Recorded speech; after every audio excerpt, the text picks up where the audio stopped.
everybody. Welcome along again, the Extra Point podcast in association with Elite Sports Travel. I'm Darren Fletcher, and fresh from Miami, Florida, Neil Reynolds is with us. How are you, mate? I'm good.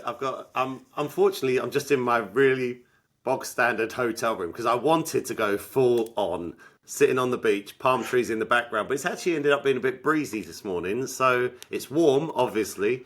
But I'm here with Elite for the Neil Reynolds road trip. We're going to watch the Dolphins and Ravens on Thursday Night Football. So, yeah, I'm in my hotel room, but trust me, I can see palm trees from where I'm sitting. I was hoping for a straw hat, flowered shirt and cigars in the top pocket, but maybe not, eh? That's how I'm going tonight to the game. Yeah. I know what I was going to wear. By the way, I've taken Baltimore in the Eliminator this week. Is that a wise pick? That is a wise pick. I'm on the Baltimore. We can talk about that as we go through, but I'm believing in Baltimore's potential comeback. They've got Miami, Minnesota, Cleveland, Cincinnati, and the Jets. Their next 5. And the other way to look at it is they're off to their worst start, or they were off to their worst start in team history. They are 2 games out of first place in their division with 10 to play. That's wide open for them, and Lamar's coming back. Yeah, they get Lamar back as well, don't they? Yeah. You're not the only one to say this. Internet Rich, who I just mentioned to you before we started, Internet Rich has actually put his money where his mouth is, and he's actually backed the Baltimore Ravens to complete this comeback that you're talking about. But we'll get to that in a short while. I want to speak about what you're doing over there. I want to tell you a little story first, though. I am absolutely aching from head to toe today. So yesterday, TNT Sports thought it would be a good idea for me to go to Forest Green Rovers and train with the team ahead of their FA Cup tie against Luton on Friday night, which Ali and myself are commentating on. So they sent myself and Steve Sidwell to train with Sav and his players yesterday morning. And I tell you what, mate, how I wasn't sick during the running, I will never, ever know. There was all this stuff we had to do, and then you had to get between these 2 poles, and you got 5 seconds to do it, and the fella's counting, and I am absolutely running like the clappers to get there. Everybody else is kind of coasting along, and there's me, arms and legs flailing. So I managed to achieve the target 3 out of 4 times, and I narrowly missed out number 4 because I was blowing. Then we were timed, so you've got to get between these 2 poles as fast as you could. So the fastest time of the day was 2.84 seconds. So right. I'm thinking anywhere under 5. Yeah, and I'll take it. 3:52 I managed. I'll have you know. 3:52. But the problem was, when I got past the finish line, I put in so much effort. As I'm trying to stop, I've just face planted into the grass in front of the whole team. I went down like I'd fallen off the roof of a building. See, that's the I would rather run a 5:2 knowing the cameras are on me than run a really good time and fall flat on my face. Whereas you obviously are a competitor. I am.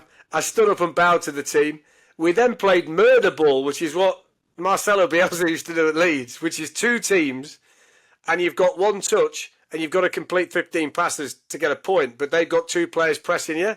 Now, this is fine if you're of a standard, but when you're not and you've got 1 touch to try and get to 15 passes, I was a genuine weak link in this exercise.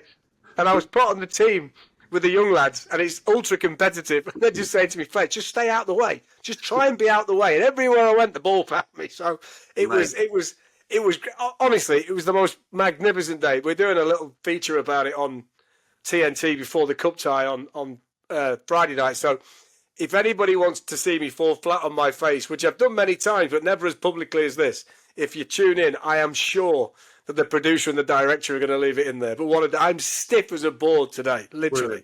Literally. Two thoughts. Fletch, stay out of the way. He's probably taking you back to your days at PE at school. And second, so their chances with your athleticism, are you going to go from an NFL podcast to the Premier League just as Harry Kane wants to go from football to the NFL? Because that's a story that's done the rounds again this week. I'm telling you. And I'll tell you something else, right? I would absolutely blow Rich Eisen out of the water in the 40 in Indianapolis. I would absolutely blow him away. Whether I'd made it in one piece after I tried to slow down on that artificial surface, but I would blow Eisen away. He's not going to be a punter, is he, Harry Kane? I mean, come on. Well, he can't be a punter, I don't think. And I read punter this week. I mean, and then I think he said he wanted to be a kicker. I don't know if this is. We've seen this story do the rounds. My theory on stuff like this, and it's a bit the same with Travis Hunter being a two-way player for the Jags.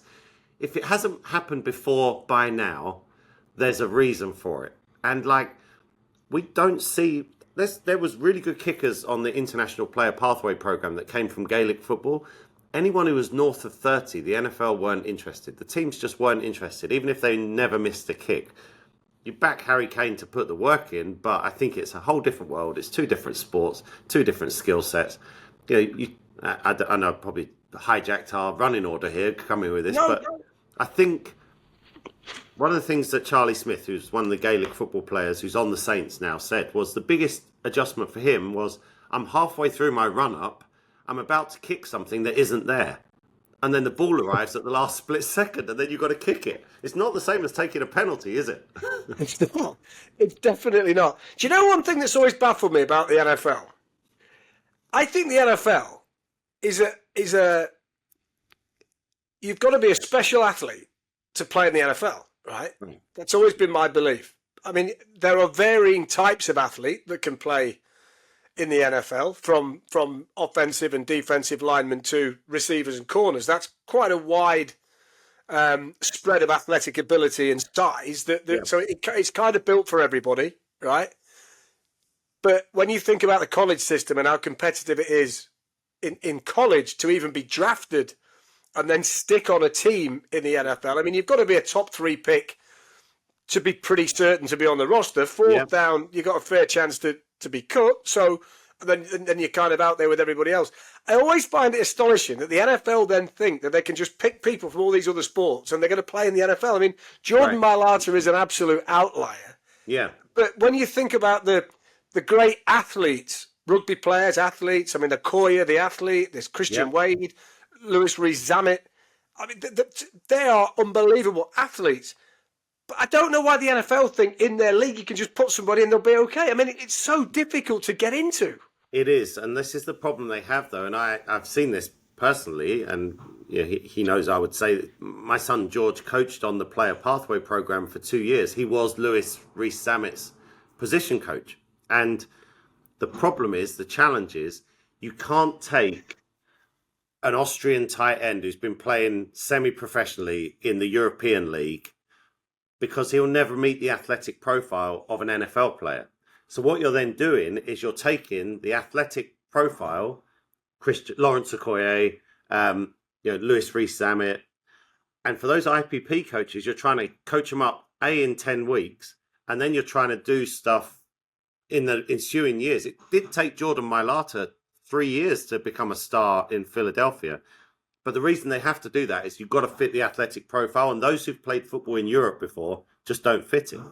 No, I can understand the benefits if you can bring players based on the fact they want to spread to different territories. I get the fact that you would like to be able to have players from those territories playing for NFL teams, but it just strikes me as one of the most difficult sports to get into unless you've been right the way through Pop Warner, high school, college, and got that absolute inbuilt grounding from a young age, because there's so many things cerebrally that you have to do, let alone the physical nature. It's such a thinking game as well that I think it always just strikes me. I can understand Harry Kane being a kicker. I get that. Because all he's got to do is, I say all he's got to do. I mean, I couldn't do it, but he's got to do that. He's got to hone the skill that he's got already slightly differently, and then he'd be fine. And I mean, one of the greatest kickers we've ever had, Morton Anderson, had a soccer background, didn't he? Our football background. So it's been done before. Mick Luckhurst, who went to kick for Atlanta, was at Walsall, I think. I might be right in saying. So I get all that. It's always just been this, well, we're going to get a rugby player who's really good and they're going to go and play running back or kick returner or wide receiver in the NFL. No, you're not. I've seen first-round picks who have been brilliant in college who can't catch a ball in the NFL. The Bears have had two, David Terrell and Kevin White. So, I mean, these were like top 10 picks and they flamed out. These weren't guys off the rugby field. So I think it's a really interesting idea, and I think that Jordan Mailata is a wonderful story. But I think it's, whenever I see these players try and cross over, I think there's a very, very slim chance that this is going to happen the way that everybody ultimately wants it to. And Jordan is the kind of player that I think it's easier for that. And it's never easy. Like you said, it's so hard to get to the NFL. 2% of high school players make it to college. 1.5% of those make it to the NFL. So it's the cream of the cream. But people like Jordan Mailata, 6'8", 360 pounds, can run like the wind. There aren't many of those walking the planet. So you automatically have a chance. With respect, there are 1,000 Louis Rees-Zammits already playing high school football, college football. So the skill position players is where it is really hard. I think as we watch that program move forward, I think it's more edge rushers, more offensive tackles, more offensive linemen, potentially a tight end here or there.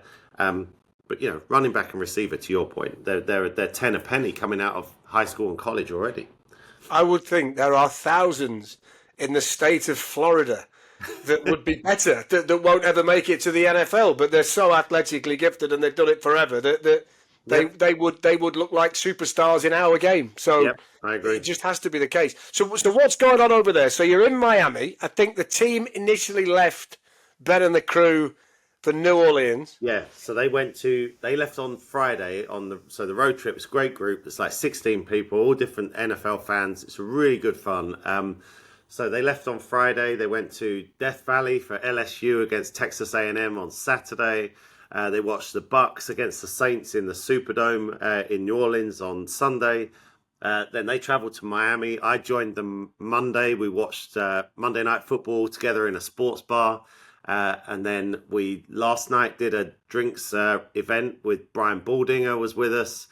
So Baldy spent a couple of hours with the group. It was beautiful. It was a beach club outdoors on the sand and by the water and the skyline of Miami in the background. It was sensational. So Baldy's there. He's telling stories. And this is what I think is great about these trips and the things that... So Baldy talked about the NFL today. He talked about when he was playing. We also stumbled onto...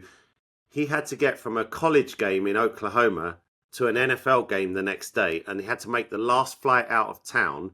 And the only way, because of the crowds in Oklahoma, the only way he could get out of Oklahoma was on the back of a police horse. So Brian Baldinger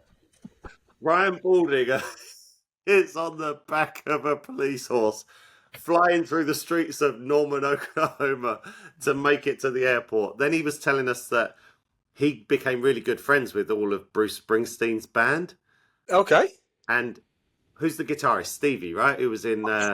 Don't know, but I'll take your word for it. Right, so Stevie, who was in The Sopranos as well. So him and Baldy were like really competitive all the time, playing table tennis. Baldy loved table tennis. Bruce Springsteen has gone on stage and Stevie's not there. So that was it. The table tennis table never went with them again. Bruce Springsteen did a Lamar Jackson, got rid of the table. So these are the great things that we have. And then we're going to watch Miami and Baltimore tonight. And then the group will then go on. I'll get back because I've got Sky duties. The group will go on and they're going to watch Kansas City at Buffalo. What a trip. Oh, fantastic. And I really enjoy it. It's always one of my favourite times of the year because, you might go and grab a coffee in the lobby and there's a couple of guys sitting there. I always go and sit 10, 15 minutes, then I'm off and then I'll see somebody else and I go and sit. It's about, we have this with the trip in November as well. We're kind of around and we're traveling with these, with these fans. Yep.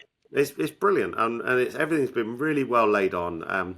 It's always a favourite for me. I'm loving it. So hang on a second. So you are coming on our trip, aren't you? Yeah. Right. Yeah. So it's you and me, it's Vernon, and it's Ali McCoist. So instead of Brian Baldinger regaling us with stories on Miami Beach, it'll be Ali McCoist regaling us with stories on Santa Monica Beach. So there is a theme. I can just make the point that the police horse that Baldy left on would have gone back to the field and said to the other police horses, "You should have seen the state of this bloke's finger. It was on my back earlier today." So that Baldy's finger will now be in the police horse community by way of discussion as well. So I said last night at the event, so we're sat there on this beach, and I said to the group, I get to interview players and Baldy all the time. I'm going to ask a few questions, but I want it to be your chance to ask questions. And so we had a great response. We had a lot of questions, but I said, I'm going to cheat. And so I said, my first question to Baldy, I was like, I'm going to ask the question that everyone wants to know. And I was like, how the hell did you do that to your finger? And then Baldy really plays up to it. He's like, puts the finger up and it's all out here sideways.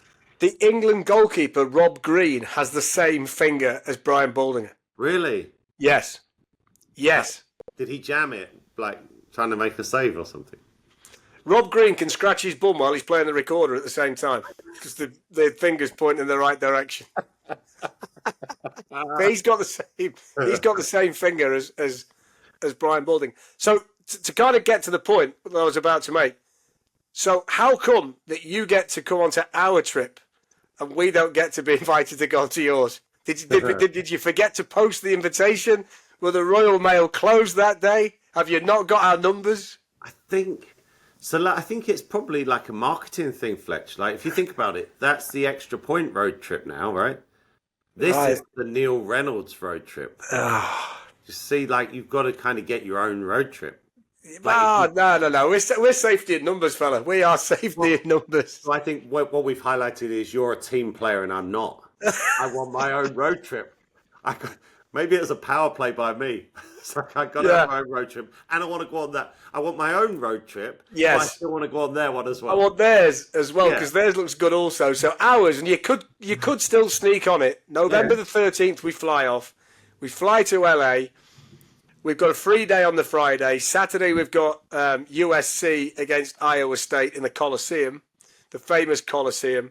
We've then got what is a better game now than it was when the schedule came out, the Rams against the Seahawks, which looks like it could be very significant in that division, and the Seahawks are so good on the road.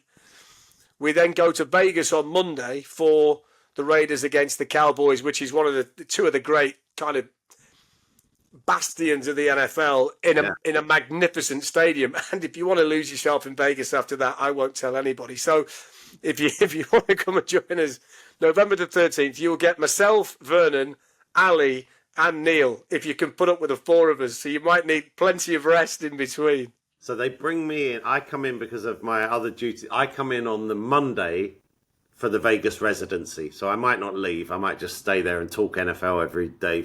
So I'm going to be in Vegas. And then there is an option. So I think we're going to record a podcast on the Tuesday. We're going to record a live recording of this podcast with everyone. And then there is an option to add on because then you'll go back and do your other work, and I'm going to go to Buffalo at Houston.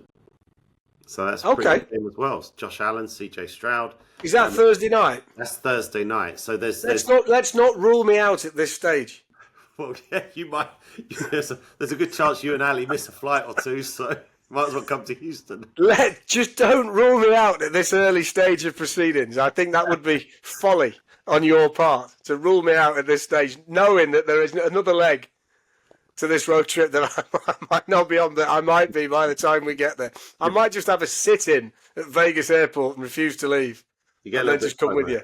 Bit of FOMO. So go on. I was going to say, this game tonight then that you're going to be at, I mean, we're not going to talk about it too much of the game itself because by the time the podcast gets out, it might be out of date. But just looking bigger picture, and you touched on it at the start, it would be a real rarity if from 1-5 or whatever it was, Baltimore even get to the playoffs, let alone be a Super Bowl contender. But when you outlined the schedule, then it seems eminently possible. Having said that, they have been so bad at times this season. They look better against Chicago, I'll give them that. But this is not a Baltimore team that all of a sudden is going to morph into the team that we thought was there. Is it, or is it? I think it can. I still think it can. I think the injuries were so devastating. I think we should look out for Baltimore. Tuesday next week, 9 o'clock UK time, is the trade deadline. I would expect Baltimore to bolster on defense. They are a team that still believes they can turn this around and make a run. And that's got to be defensive side of the ball, I think. I still think It was interesting last week watching them against the Bears that they mixed in Keaton Mitchell into the running game, whereas last year they just ran Derrick Henry into the ground. But Lamar changes everything. John Harbaugh said that. He changes everything when he's back. And the way I look at it, not like statistically, this shouldn't happen. Historically, it shouldn't happen. But they're not in a division where someone's 7-1.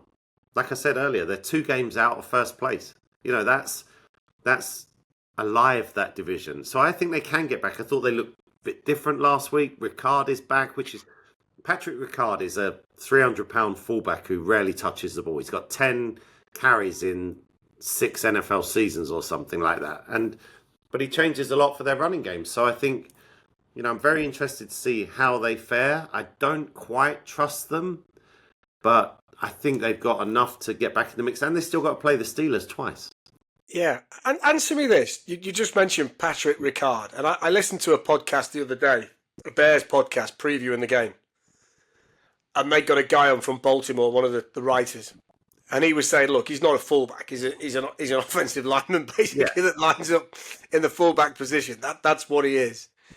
Why do more teams not do it? Because it seems quite advantageous if you've got a fella that's relatively rapid, he's 20 stone in weight, and he's going ploughing into the hole prior to the running back going through. It was always, when I first started watching the NFL, it was always an I formation.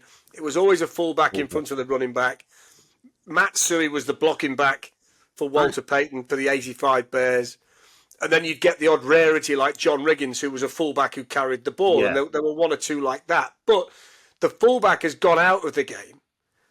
Why is that? Because it would seemingly assist the running game at the initial point of contact quite significantly. Yeah. So Tom Rathman was another that you mentioned, kind of fullback who could carry the ball a lot for the 49ers. I think what happened was the rules became easier on quarterbacks, on receivers. So the passing game just opened up so much. It became a passing game. You couldn't get physical with receivers downfield. So then teams wanted more wide receivers on the field. You're looking now what teams are passing 65% of the time, sometimes 70% of the time in games. But then sometimes it goes in cycles. And a team like Baltimore, with a big fullback who, like you say, is an offensive lineman, that's a chance then to get physical. Once all these teams have got smaller defensive backs on the field, the cycle goes back the other way. But it was definitely because the passing game became more of a league-wide thing. I love Patrick Ricard's approach to the game. He rarely practices catching either in practice because he's like, well, they're not going to throw it to me.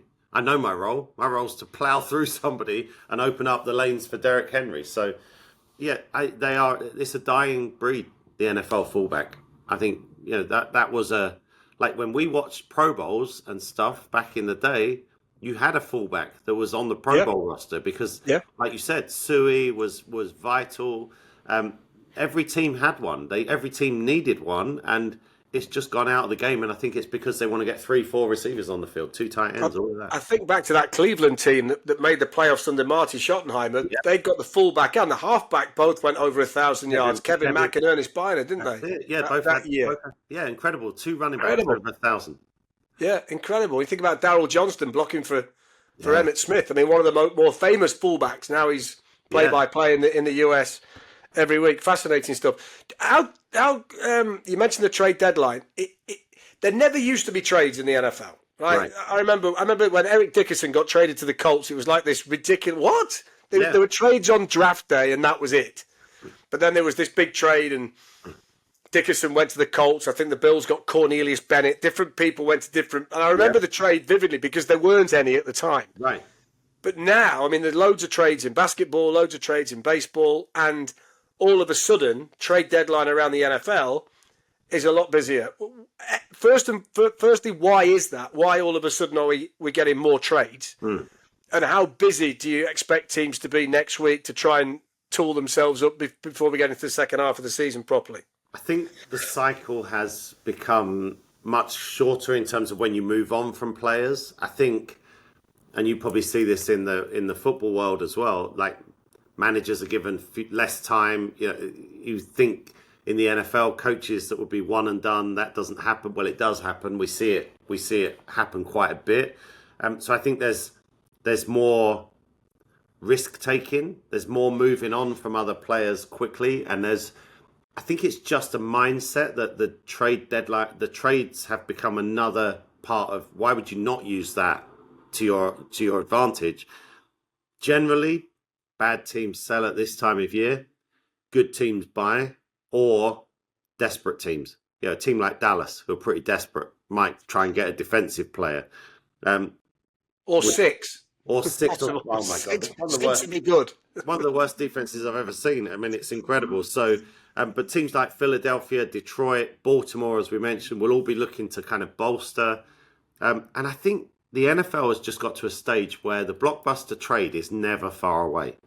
Because, so I saw an outlandish story. I don't think it will happen, but there's finances involved in this as well. So I saw a story this week suggesting Tua Tagovailoa would get traded to the Las Vegas Raiders.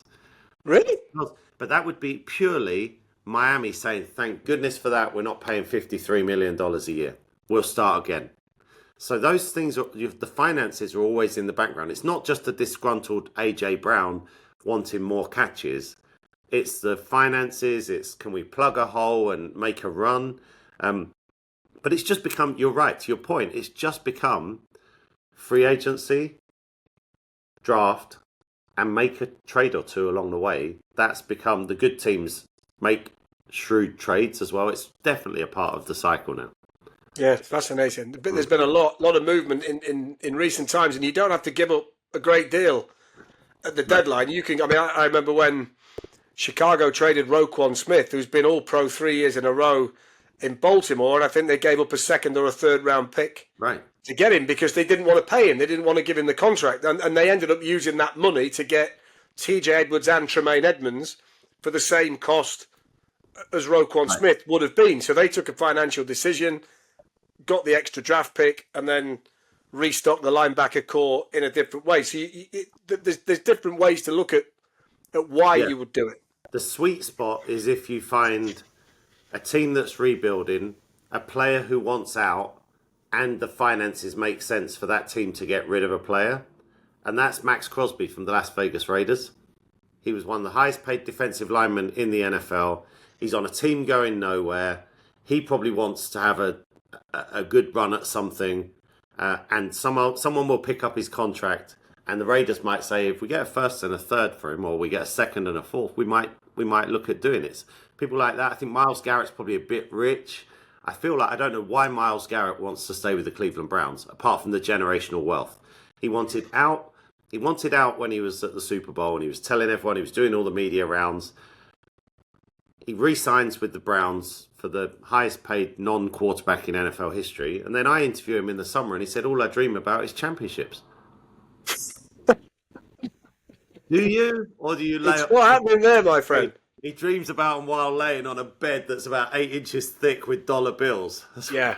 Yes, he does, yeah. I don't know what championships he's talking about. Maybe he's talking about the championships of the contract world or something. I don't know. Do you get rings for that? No. I mean, let's just have a look. I mean, I know you're a little bit pushed for time. You've got about another 10 minutes, I think, before we've got to get you out of here. Looking a little bit more globally, Chiefs are the best team in the NFL, right? And everybody's got to go and try and hunt them down and do something. They all of a sudden found a different gear. I was surprised.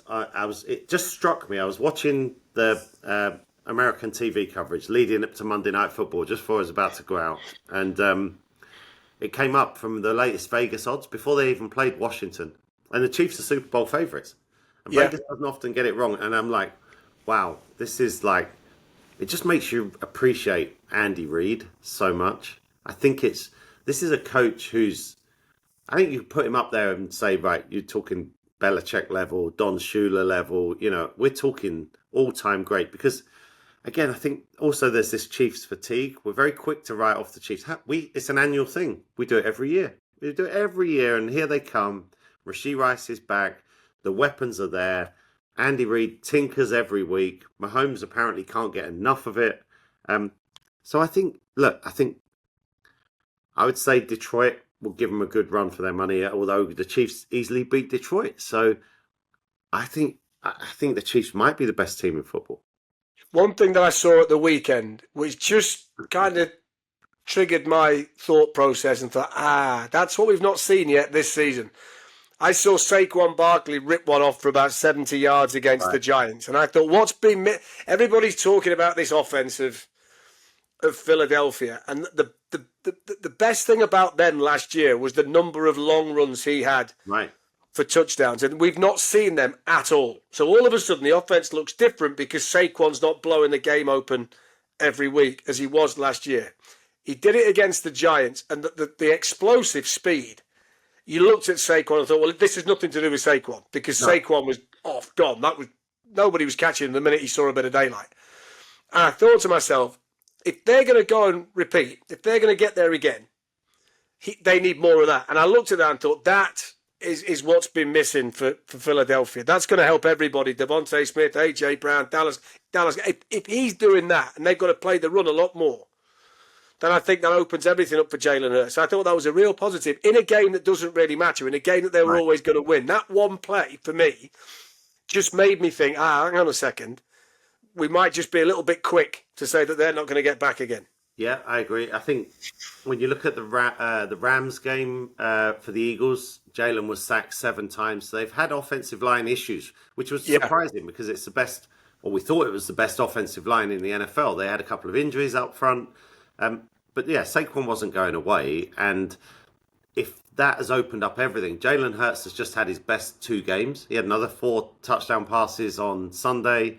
Jalen Hurts and the receivers can be more consistent when the threat of Saquon's there. And also, and we're seeing this with Indianapolis, if you can have the odd 1 or 2 play drive where you're just scoring like from 80 yards out with Jonathan Taylor, and in the case of Saquon last year, that's how you break open games. Like you break open games with turnovers, with a key sack. Yes, you'd love to have 12 play drives all the time, but sometimes if you can just break one, it's an explosive game. When you go to a stadium, it's a long old field.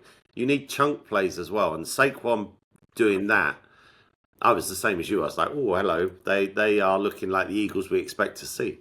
Yeah. One team that I'm fascinated with, and I'd love your take on it, because there's something that's stopping me buying in altogether, and it's probably because of the futility for so long. I'm kind of thinking back to the year when Kurt Warner and the Rams burst onto the scene, greatest show on turf, won the Super Bowl. Yeah. Isaac Bruce, Torrey Holt, Marshall Faulk, Kurt Warner. Great story, brilliant, off we go. But it wasn't until probably the NFC Championship game that I actually genuinely believed in them because they'd been so bad for so long. Right. And then all of a sudden it was like, where did that come from? I've got the same feeling with the Indianapolis Colts because I'm looking at that and I'm thinking, Daniel Jones, who's had kind of one good season for the Giants. I'm looking at the receiving core, which is okay. The offensive line is excellent. I'm looking at the defense and I'm not seeing too many stars on there. The line's good, but I'm not seeing too many stars. But then I'm thinking, but when you put it all together, there's nothing they haven't got. And I'm seeing some power rankings that has them as the best team in the NFL right now, above Kansas City in certain quarters. Now, you've just said that Vegas see it differently. They've got the Chiefs as the Super Bowl favourite. And I think if the Chiefs play the Colts in the playoffs, the Chiefs win. I find it very difficult to convince myself that Andy Reid and Pat Mahomes aren't going to beat Shane Steichen and Daniel Jones.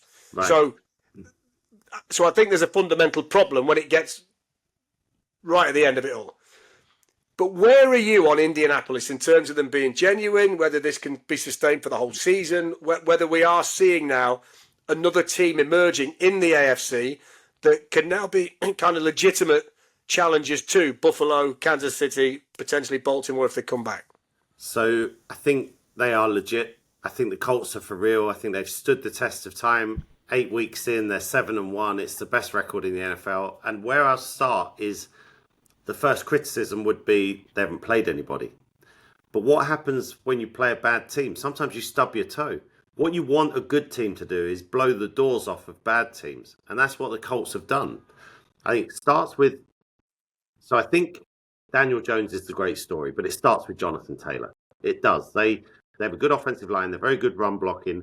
And what you see Daniel Jones in a lot is 2nd and 4, 3rd and 1, all favourable downs. It's not 2nd and 15. It's not 3rd and 12. They stay ahead of the chains, as you would say. I think Jones and Shane Steichen working so well together. Steichen is a really good coach. He backed himself. He didn't need the high ceiling of Anthony Richardson.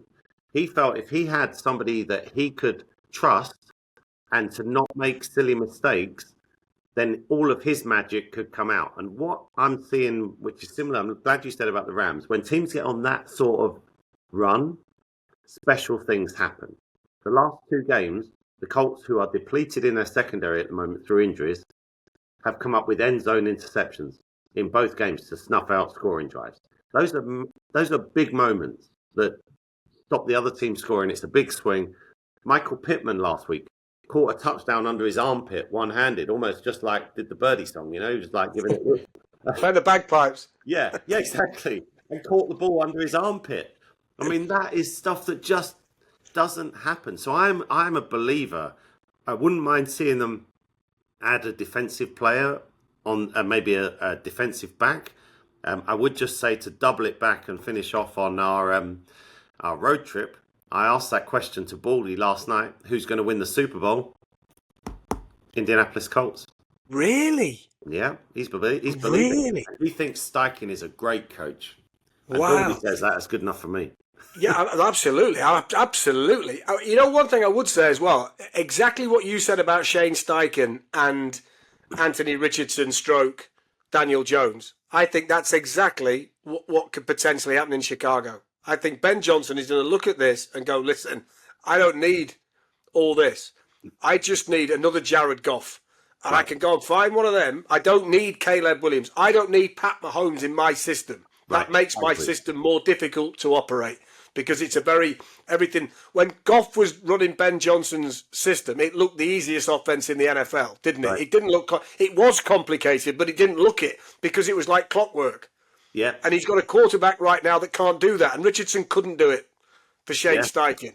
Caleb's not doing it consistently enough for Ben Johnson. So I think it goes back to that old adage. If he's not your guy, you bring a coach into a quarterback, the coach wants his guy, doesn't he? And I'm fascinated to know what Chicago do moving forward, whether they say, look, we can trade Caleb Williams and we'll get decent value back at this stage. But I want that quarterback instead because he's going to make my system better and ultimately my team has more of a chance to win. I interviewed Steichen in the summer before he made the decision over Daniel Jones over Richardson, and he said, I want somebody who's going to move the ball, be reliable, get us in and out of the huddle. He said, yes, big plays are a part of it, but they're not all of it. He said it's about moving down to down. And when I looked at that back, it was always going to be Daniel Jones then. Yeah, it's fascinating stuff. Yeah. I think you've got to go. There's a beach about 50 yards that way, Fletcher. I pretend to be doing something, but Mrs. R's here, so I've got to balance my time. Yeah, I think she's got 2 pina coladas waiting for you under a palm tree with a Cuban cigar. So I think I better let you go. Yeah. Have a great trip. Enjoy tonight. Yep, we'll do, yeah. If you're downloading this on Friday, I mean last night. And if you're downloading it on Saturday, I mean 2 nights ago, because Neil's off to see the Dolphins against Baltimore. I had a good night anyway, if you listen to it. Yeah. Well, wherever you're listening to it, Neil had a good night at the Miami-Baltimore game. Yeah. Maybe we're going to see another Baltimore win. Maybe they're on the way back. Maybe Miami can pick up where they left off in Atlanta last week, where they surprised everybody and got a good win on the road. Neil, enjoy your trip. Thank you, Fletch. Top man, don't forget ours departs the airport in London on the 13th of November. Myself, Vernon, Neil, Ali McCoist. And if you want to join us, give Ben and the team at Elite Sports Travel a shout. Thanks for your company today. Enjoy the NFL this weekend. I will. Combination of Neil and the team and Red Zone. That's my Sunday night. Enjoy it. If your fantasy team needs a win, I wish you well. If you're flying at the league, I hope the wheels fall off this week. This has been the Extra Point Podcast in association with Elite Sports Travel. And we will speak to you next week. I can promise you that.